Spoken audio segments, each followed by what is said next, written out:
Hello learners, welcome back to this course on Sociology of Media and Communication. I hope so far you have been enjoying the lectures and you have been learning about media and communication. So, today I am going to start lecture number 20 and we are going to focus on digital economies. Now, in the previous lecture we talked about digital democracies, where I tried to explore this interlinkage between political participation and digital media. And in today's lecture, we are going to talk about economic ideas of participation and representation and the relationship with digital media. So, first let us talk a little bit about how our everyday encounters with digital technologies allow us to explore the domain of personal interaction in digital society. This personal is very important, as when we think about digital economies in the Indian context, perhaps it is very difficult to find people now who do not use some form of UPI payment, where the economic activity or transaction that we conduct has a very digital component. Now, think about this, that when you have access to your phone, you have access to how you manage your life. Losing your phone primarily means that you lose the ability to pay bills, you lose the ability to book a transport, you lose the ability to check the time and so on. What I am trying to suggest is how one's social, political, economic, cultural, etc. activities are interconnected with these digital technologies. So, that personal is primarily very interacted with the digital technologies, and it is not wrong to say that we live in some sort of digital society. Our personal encounters with digital formats also form the basis for projecting our own experiences into a wider social field, which interrogates the subjective positioning of the social imagination. What this means is that very often, if we are very comfortable with using digital means, we often think about the world through our own terms. We often fail to realize that others may not be comfortable with using those digital technologies. So, we might think that what is the big deal in primarily clicking a picture and uploading it for other usage? While that is a very simple digital act for many of us, again for many others it could be a very difficult thing to do. So, how we think about the digital formats in our subjective positioning and our own experiences also shape how we think about the larger social world. Nonetheless, because those interactions and imaginings are interlaced within wider social structures, we also need to consider the role of digital technologies within the society at a broad scale. One of the jobs that a sociologist does is to understand social patterns. So, we as sociologists are primarily interested in collectivities, we are interested in patterns. So, when we are thinking about the impact of digital technologies, we also want to look at the patterns. In many ways, the bigger picture, it directs us towards the operation of what is digital economies, and primarily because digital media technologies are mass produced communities, they are also primarily enabling mass transactions and they shape the day-to-day functions of global commerce and economy. Now, we will talk about how do we look at a digital economy through this intertwining linkages between political economy and ideology. Now, to understand the economic rationale by which our everyday encounters with digital technologies are organized, we have to understand the system of values which inform the relationship between producers and consumers, the two key terms, and between buyers and sellers. Primarily, how do we understand this relationship? So, for this we actually use the political economy framework, because it is one of the most widely used ways of understanding the economy and society. Now, the formal study of political economy, which means the finances of states, roughly and very approximately, it has its origins in the 18th century itself, and it takes the economic conditions under under which we live as the central focus. So, as you can see, political economy is a very ancient kind of framework, and it looks at the economic conditions as the central focus. Now, as with sociology, the ambit of political economy was divided in the late 19th century between those who wanted to provide an empirical scientific account of commercial systems, which means that more data centered work, and those who continued to define the economic relationships within a set of moral and philosophical questions.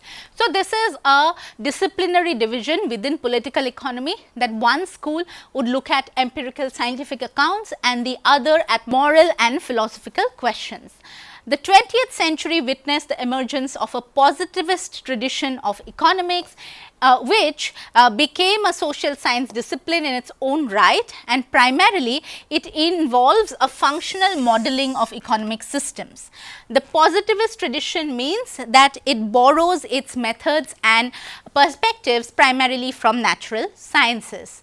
Now, when we think about primarily this political economy, in the last 30 years, the favored model has been the Chicago school associated with the monetarist economics of Milton Friedman and the ideological critiques of socialism which have been proposed by Friedrich Hayek.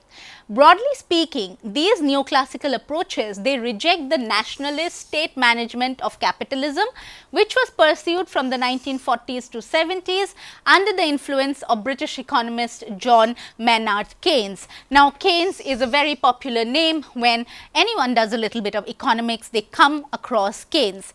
Seeing state spending as an economic distortion which produces inflation and requires regulation, neoclassical economics primarily extols the virtues of a free market capitalism from the era before widespread state intervention in the economy. Primarily, what the neoclassical economists do is talk about a free market capitalist orientation. The monetarist or supply side economic models, they work in tandem with this neoliberal political economy, which argues for minimal state intervention. This is something that all of you will be familiar with, that the political economy model which we are discussing has a favored model where neoclassical economists and monetarists primarily talk about free market capitalism and minimal state intervention, open borders for trade and freedom of individuals to engage in the pursuit of wealth. What you find is an indication of free market capitalism and what Adam Smith would talk about, an invisible hand in the market. Now, what happens is that, comparable with the rational functionalism of Robert Merton in sociology, both neoliberal political economy and neoclassical economics, they emphasize the rational nature of individuals and the functional efficiency of exchanges. Rational nature of individuals is important, as this is the primary focus of these political economists. Economic matters must be addressed in terms of their efficiency and overall utility without distorting influence of political institutions or value based judgments. So, in positivism, in this kind of thinking, value based judgments, emotions, influence of political institutions like the state, these are not encouraged.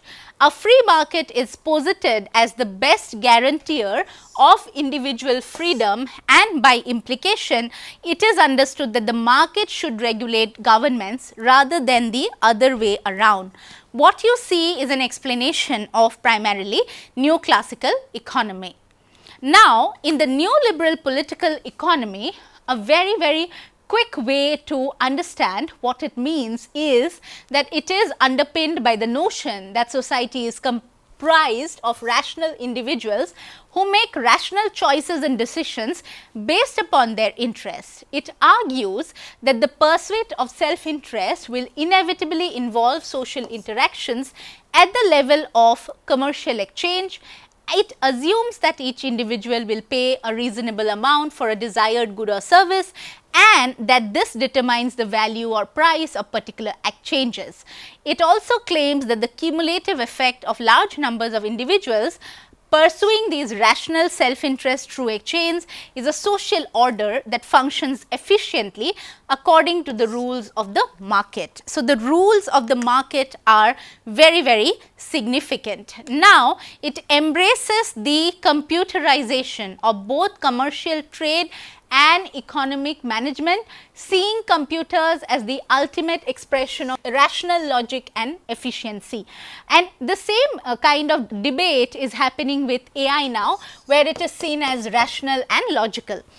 So, if we think about the online auction site eBay, it provides a very useful example of this neoliberal model. The eBay platform, it is an open market where individuals can buy and sell goods, and because eBay is open to entry by all, here there is an effectively limitless field of competition, which also means that it guarantees more choice, as the neoclassical political economist would argue, and it eliminates market barriers caused by distance, communication cost and infrastructure constraints. This leveling of the playing field would prevent any single player, which is monopoly, primarily over a particular good or service. So, in this kind of a political economy, they are also discouraging monopolistic control.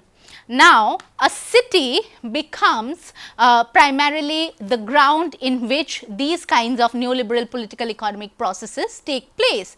So, this eBay is a free market which allows individuals and small traders to compete effectively with larger companies, because you basically give them a level playing field. The price for goods is not fixed by the producers or by state regulation, but is instead set collectively on the basis of what individual buyers are willing to pay.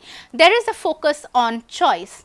Those seeking unreasonable recompense for their wares will not find a buyer, since all buyers will make a rational assessment of the exchange value of each and every purchase. Consequently, sellers will not expend their energies trying to sell wares that are overvalued or consume resources to produce when there is no demand. So, here the primary regulating factor is the demand and supply, which is ruling how a particular good or service is valued. Now, within the neoliberal political economy, the market mechanism, it provides the most effective means of allocating resources to actual needs and wants. What you have is competitively priced goods who are provided to people that want them, and it is done transparently and in a way where money will be made. Those trying to fix the prices, if they sell shoddy or defective goods or defraud buyers, they will be quickly identified by the reputation system that supports transactions and subsequently shuns basically shoddy practices within the marketplace. Again, you see that there is a great belief in the rationality of individuals. Now, in this sense, eBay is a self-regulating mechanism. It is also digitally governed for distributing goods by matching genuine buyers and sellers. It does not rely on any central management of these transactions, but instead upon the commonly accepted rules of the market and reasonable self-interest of all its users. What you see is primarily a focus on choice, demand and supply, and rationality. From the perspective of political economy in general, market relations are the primary logic that governs any kind of society. For this reason, the social relations modeled by neoliberalism can be seen as an ideological expression of the guiding principle of logical self-interest, which is also seen as a fundamental human trait. These ideas became popular in response to the previous dominance of Keynesian economic models, where the market was seen as periodically irrational and destructive. Now, Keynes in his understanding looks at the market as periodically irrational and destructive, which was challenged by the neoliberal political economic perspective. Following the rise of European fascism during the Great Depression of the 1930s, Keynesian policies were adopted in order to deter the market failures and widespread social unrest that tended to follow the collapse of speculative bubbles which were driven by irrational greed. However, the 1930s Great Depression which happened primarily forced economies to adopt Keynesian principles to deal with the unrest and the instability that the market offered. Now, when we are thinking about primarily the neoliberal political economy, both Keynesian and neoclassical economics were formulated in response to the radical political economy of Karl Marx. While Keynesian and neoclassical economics could be seen as separate thoughts, they were both opposed to Karl Marx's understanding of the political economy. Marx saw the market not as an efficiency mechanism for creating prosperity and freedom, but actually as an oppressive regime by which the rich or the bourgeois, they enslaved the poor or the proletariat and primarily exploited the proletariat. Marx's understanding was rooted in how he would look at the haves having the control of means and social relations of production, as opposed to people who did not have anything or the have-nots. This historical materialism of Karl Marx, it saw the changing forms of society as being determined by the economic base. He saw the economy as the base where it was very important to primarily dictate then how society would operate. The technologies upon which we depend, like the means of production and the forces of production, they serve to determine the social organization, which is the relations of production. These relations of production in turn, they structure the broader social and cultural environment, which is the society. So, for Marx, he had an understanding of the economy as the base or the infrastructure, and the rest of the society, culture, religion, politics as the superstructure. Ironically, what the idea behind communicating this was that the economy would be central to what the society then behaves, primarily also to illustrate how our social consciousness and being is determined by the material consciousness. Now, if we relate this to the ideal of the information society, and because we are talking about digital economy, the digital technologies could be seen as the primary means of production. So, in the Marxist kind of understanding, the primary means of production would be these digital technologies. For instance, when we were doing the last lecture, and I illustrated this linkage between how the digital democratic sphere is used by social groups and individuals, it became clear that if you come from a privileged social background, you have better digital technological usage and ways to do that. That indicates that it is also a primary means of production. The forces of production would be the technology corporations, the venture capitalists, software companies, telecommunication providers and their regulators. The relations of production are primarily expressed in the differences between the profits of the technical elite and the everyday exploitation of workers through mundane tasks of information processing. So, here when you see those social relations, they are not about materiality only, it is also about the technological relations, where the owners of these IT companies and social media platforms are the bourgeois, whereas people working in them, processing information, creating database, etc., they are the proletariat. Now, in the context of an industrial society, Marx had argued that the monopolization of the economic system by any elite group inevitably leads to a class society where people's lives get determined by their place in the economic structure, where owners versus workers division exists, and these interests then inevitably come into conflict. This is what had led Marx to talk about class struggle and the notion that the mass of workers would eventually stage a revolution and seize control of the means of production to fight their exploitation. The elite supposedly sought to prevent this by dispersing their own ideological viewpoints throughout the social system. So, this happens primarily through ideology, where education, culture, mass media, etc., are used to disperse the ideological kind of viewpoints that elites believe in, which is why also one understands understanding is that the revolution does not happen because the mass society is too dispersed in these ideas and ideologies which the elite successfully manages to do so.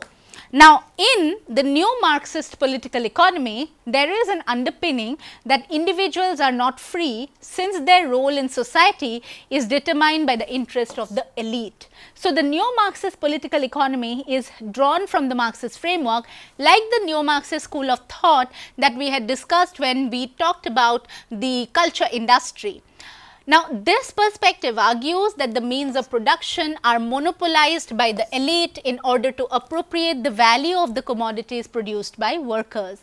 And it claims that the competitive pursuit of profit under capitalism, it actually increases inequality and leads to the formation of a class society. So, this understanding of political economy does not look at the market as a free space and as a rational space, but rooted in the exploitation of the workers. It also assumes that class conflict is an inevitable characteristic of capitalist economies because workers are systematically exploited and then they eventually lead to the revolution. It embraces technological development and scientific economic management in the hope that the capitalist system can be superseded by a more equal distribution of wealth and a fairer society. This is very interesting that the embracement of technology and science is with this idea that there will be fairness. So, if one uses an orthodox Karl Marx kind of understanding to digital society, we can argue that workers sitting at computer terminals across the world will eventually become tired of working even longer hours to make technology corporations richer and will one day rise up to take control of computing resources for their own needs. This is an example of what could happen primarily if the Marxist revolution takes place in the technological digital space.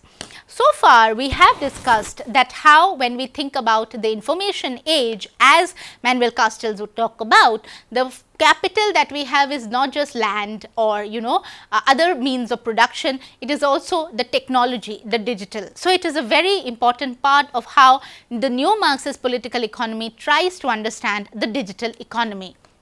Now, technology corporations would therefore seek to prevent the revolution by infusing the social environment with their own ethos, just like the bourgeois and the elites do in a non-technological age. Now, in reality, this is a very simplistic view, and what we see is that the information revolution of the kind that probably Marx would talk about seems highly improbable. And as such, contemporary Marxists, they continue with the structural analysis of economic relations and the problem of inequality, but they have in general dispensed with the inevitability of the revolution because they do not see it as a practical possibility, and the classical Marxist notion of capitalism as a passing phase in social development. So, many neo-Marxist thinkers now contradict Marxist position that capitalism was one of the stages in the development of society, primarily because one sees it as highly improbable that capitalism would cease to exist. There are accordingly a wide range of neo-Marxist critiques of contemporary capitalism which are in circulation today, and they build upon Karl Marx's extensive critique of capitalism and they maintain the central and critical tone of his work. For instance, David Harvey's work. Now, neo-Marxists tend to emphasize the monopolistic extraction of value from digital commodities in the digital economy and to characterize the economics of the information age as a struggle over knowledge. Now, what is this struggle over knowledge? So, here in the digital economy, this knowledge is a very valuable commodity.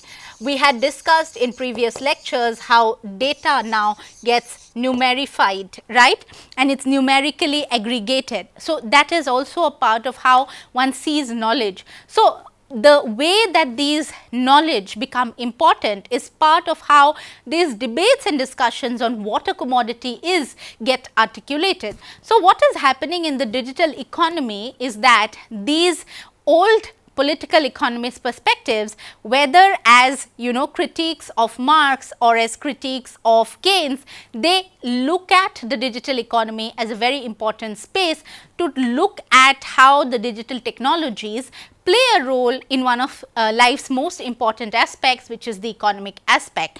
This overview on political economy was primarily to familiarize you with the theoretical debates around which one can understand the larger concept of the digital economy. In the next lecture, I will carry forward this discussion and talk about how we can understand the relationship between digital technologies and economic forces in the context of the digital economy using some of these concepts. So, thank you very much.